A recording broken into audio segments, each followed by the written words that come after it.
వి gold trusted gold buyers. మీరు తాకట్టు పెట్టిన బంగారాన్ని విడిపించి ఈ రోజు ఉన్న మార్కెట్ ధరకు కొనబడును.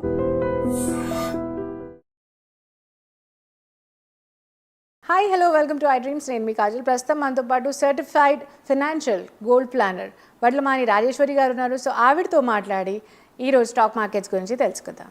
హాయ్ అండి. హలో, ఎలా ఉన్నారు? బాగున్నానండి. Okay, so I have come up with so many questions actually. Okay, like యూజువల్గా అందరూ ఏంటంటే ఒక రాకెట్ సైన్స్ లాగా ఉంటుంది ఇన్వెస్ట్మెంట్ ఆర్ ఏదైనా చేయాలి అంటే.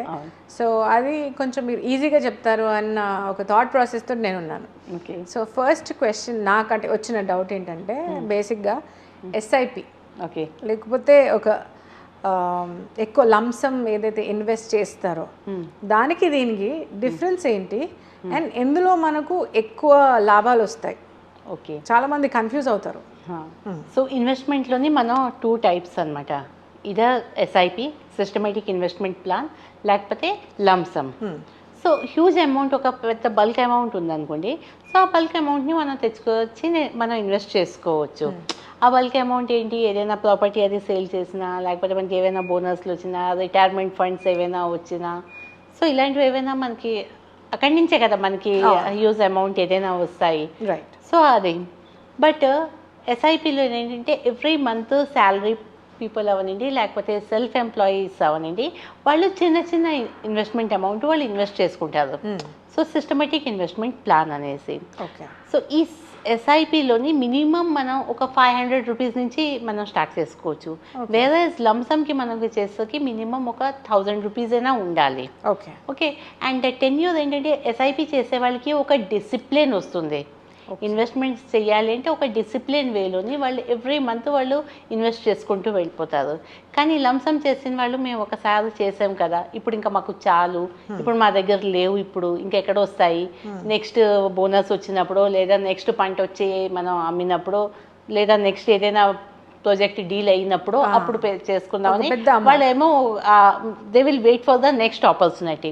బట్ ఎస్ఐపిలో ఏంటంటే ఎవ్రీ మంత్ వాళ్ళకి వస్తున్న అమౌంట్ ఏదైతే ఉందో వాళ్ళు డిసిప్లిన్ వేలోని విత్ స్మాల్ అమౌంట్తోని వాళ్ళు కంటిన్యూ చేసుకుంటారు. And whereas come to risk. ఇప్పుడు లంసంలోని మనం హ్యూజ్ అమౌంట్ పెడతాం అనుకోండి. సో మార్కెట్ రిస్క్ అన్నది ఉంటుంది. ఎందుకంటే మార్కెట్ ఎప్పుడు కూడా అప్ అండ్ డౌన్ నడుస్తూ ఉంటుంది. సో మనం డౌన్ మార్కెట్లో ఇన్వెస్ట్ చేస్తే మనకి మంచిదే, ఫ్యూచర్లోనే ఎక్కువ ప్రాఫిట్స్ వస్తాయి. బట్ ఎప్పుడైనా మనం హై మార్కెట్లోనే ఇన్వెస్ట్ చేసాము అండ్ అనుకోకుండా ఎప్పుడైనా మనకి డౌన్ఫాల్ అయింది, మార్కెట్ డౌన్ ఉంది, సో మనం ఏమో కొంచెం లాస్ అన్నది కూడా ఫేస్ చేయాలి. But that loss is only for short term only, not for long term. Okay. So కొంత సమయం దాకా almost 6 months, 1 year, sometimes 1.5 years ఉంది.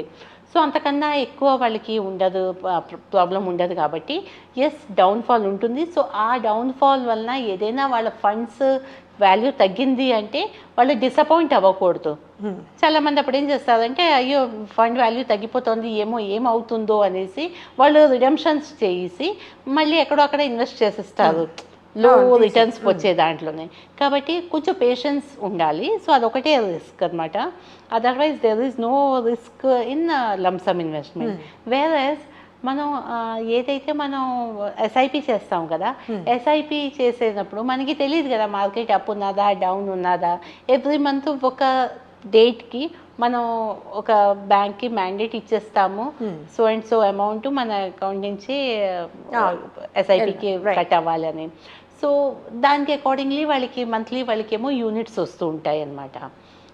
కాబట్టి ఎస్ఐపి అన్న దాంట్లోని మార్కెట్ రిస్క్ ఉండదు. లంసమ్ వాళ్ళకి కొంచెం ఉంటుంది, కొంచెం. ఎస్. అండ్ అలాగే రిటర్న్స్ కూడా తీసుకుంటే కూడా ఆల్మోస్ట్ ఇప్పుడు వీళ్ళకి ఒక 10 yearsకి ఒక 12% వచ్చింది అనుకోండి లంసమ్ వాళ్ళకి. ఎస్ఐపి చేసిన వాళ్ళకి 13-14% వస్తుంది. బికాస్ వాళ్ళకి మంత్లీ వాళ్ళవి ఏవైతే ఎన్ఏవీస్ ఉంటాయి కదా అవి చేంజ్ అవుతూ ఉంటాయి. సో కాబట్టి వాళ్ళకి కొంచెం ఎక్కువ హై రిటర్న్స్ వస్తాయి కంపేర్ టు లంసమ్ వాళ్ళకి. ఓకే. సో వాళ్ళకి వీళ్ళకి డిఫరెన్స్ ఇది అంటారు, చిన్నది ఉంటుంది. ఓకే, చిన్నగా, వెరీ స్లైట్. ఎస్, అది నామినల్గా ఉంటుంది, very normal, not huge difference. And లాభాలు వచ్చేసి ఇది అన్నారు. Yes, okay. నామినల్గానే ఉంటుంది. సో ఇప్పుడు మనం ఏమంటామంటే చిన్నపిల్లలకి మనం ఒక హ్యాబిట్ చేస్తాం అనమాట. ఏ రోజు హోంవర్క్ ఆ రోజు చేసుకుంటే ఎగ్జామ్కి ముందు మనం నైట్ ఎక్కువసేపు కూర్చొని చదవక్కర్లేదు అనేసి.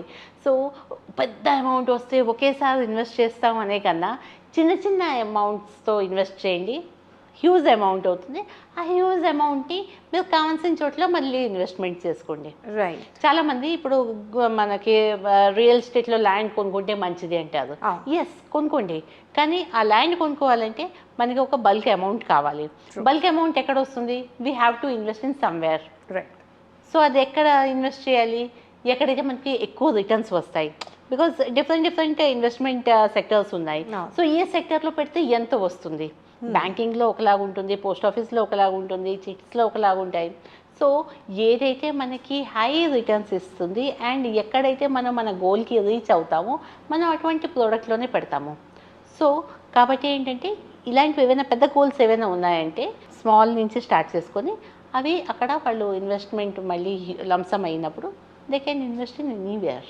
ఓకే. సో చిన్నగా చేసుకోమంటారు. Like very good example you have given that homeworks ఏ రోజుకి ఆ రోజు చేసుకొని ఏ రోజు లెసన్ ఆ రోజే ప్రిపేర్ అయిపోతే మనం జస్ట్ ఎగ్జామ్స్ టైంలో ఒక రివిజన్ టైప్లో చేసుకుంటే సరిపోతుంది. Not that whole year you are sitting idle and exam రాగానే టెన్షన్ పడి కంగారు పడిపోయి నాకు రావట్లేదు అది ఇది అనుకొని.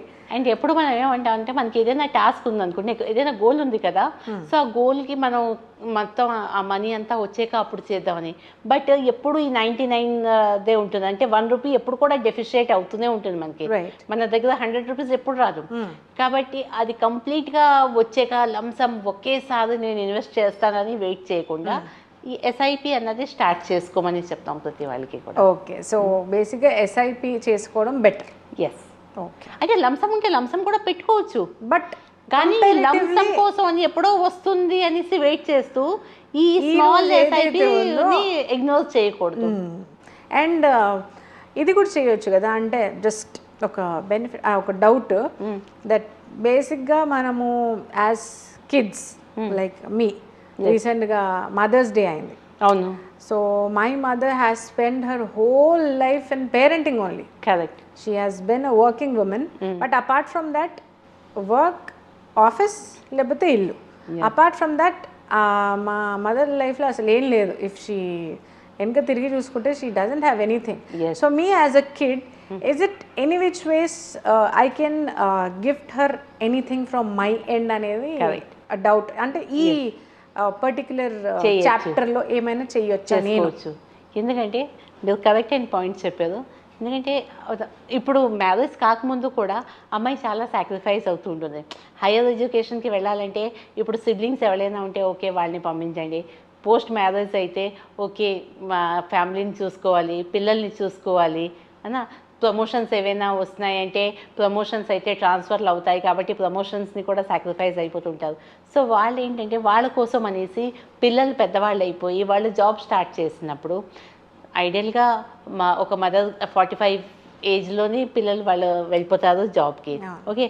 సో 15 ఇయర్స్ సంథింగ్ ఒక 5,000 రూపీస్ చొప్పునైనా మదర్ కోసం అనేసి ఒక ఎస్ఐపిలో వేసుకుంటే వాళ్ళు ఏంటంటే మదర్కి లైఫ్ టైం ఒక రిటైర్మెంట్ గిఫ్ట్ ఇవ్వచ్చు. అండ్ అది ఏదైతే లంసమ్ అమౌంట్ ఉన్నదో అది ఇన్వెస్ట్ చేసుకున్నాక దాని నుంచి సిస్టమేటిక్ విత్డ్రాల్ ప్లాన్ చేసుకొని ఆవిడ కావాల్సినవన్నీ కూడా ఏవైనా వాళ్ళకి నీడ్స్ ఉంటే అవి ఫుల్ఫిల్ చేసుకుంటారు. బట్ ఏదైతే లంసమ్ అమౌంట్ వీళ్ళు ఇన్వెస్ట్ చేశారో అది సూనర్ ఆర్ లేటర్ మళ్ళీ ఈ పిల్లలకే వస్తుంది. రైట్. సో అది గెటింగ్ మై పాయింట్. యా అంటే ఏదైతే వాడుకుంటారు మళ్ళీ అగైన్ దే ఆర్ గెటింగ్ మళ్ళీ బెనిఫిట్ మళ్ళీ పిల్లలకే వస్తుంది. అండ్ ఎంత అయితే ఇన్వెస్ట్ చేశారో దానికి డబల్ వీళ్ళ దగ్గరకు వస్తుంది. మదర్ అయితే ఎస్డబ్ల్యూపీ చేసుకొని విత్డ్రాల్ ప్లాన్ చేసుకొని ఒక సర్టెన్ అమౌంట్ని వాళ్ళు ఖర్చు పెట్టుకుంటారు. బట్ ఆవిడ తర్వాత ఏదైతే ఈ అమౌంట్ ఉన్నదో అది 2.5-3 times మళ్ళీ మీకు మళ్ళీ అవే వస్తాయి. సో అటు ఇటు మనం మదర్కి చేసినట్టు కాదు, తిరిగి మళ్ళీ పిల్లలకే వస్తాయి. కాబట్టి మదర్స్ డే అంటే ఒక్కరోజు ఆవిడకి విషెస్ చేసి హోటల్కి తీసుకెళ్ళి భోజనం పెట్టి లేదా కేక్ కట్ చేసి ఒక్కరోజు సెలబ్రేట్ చేయొద్దు. మదర్స్ డే రోజు కనీసం లైఫ్ టైం మెమోరబుల్గా ఉండాలి అన్నది ఒక గిఫ్ట్ ఇస్తే బికాస్ ఆఫ్ హర్ సాక్రిఫైస్ మనం ఒక పొజిషన్లోకి వచ్చాము. Right. So this is something which we are giving her in back tribute అని చెప్పొచ్చు, Yes, which yes. We can do from our end. Yes. Okay, so ఇది నాకు కొంచెం డౌట్ ఉండేది that is it any which ways ఇప్పుడు possible that మీరు చెప్పినట్టు చిన్న చిన్న అమౌంట్ మనము ఇన్వెస్ట్ చేసి ఈజ్ ఇట్ పాసిబుల్ అని, and you said it in so easy way to you know every kid can connect. Yes, ఎవరైనా చేయొచ్చు, చేయొచ్చు. ఎవరైనా చేయొచ్చు. So lovely, I'm very glad that I got to know this that we can also invest this way, and ఏదో ఒక రకంగా మన పేరెంట్స్కి అన్నారు కదా ఇన్వెస్ట్మెంట్ అన్నది రాకెట్ సైన్స్ అనుకుంటారు, కానీ this is not at all rocket science. అది ఇప్పుడు మీరు చెప్పిన తర్వాత తెలుస్తుంది, కానీ అప్పుడు నాకు తెలీదు. You are making it so easier. వాళ్ళు రాజేశ్వరి గారు, థ్యాంక్ యూ సో మచ్. అంటే మదర్స్ అందరికీ కిడ్స్ ఎలాంటి గిఫ్ట్ ఇవ్వచ్చు, అండ్ అలాగే ఎస్ఐపి అండ్ లంసమ్ అమౌంట్ ఎలా ఇన్వెస్ట్ చేయొచ్చు అని చాలా చక్కగా చెప్పారు. Thank you so much. That was pleasure having you అండి. Thank you.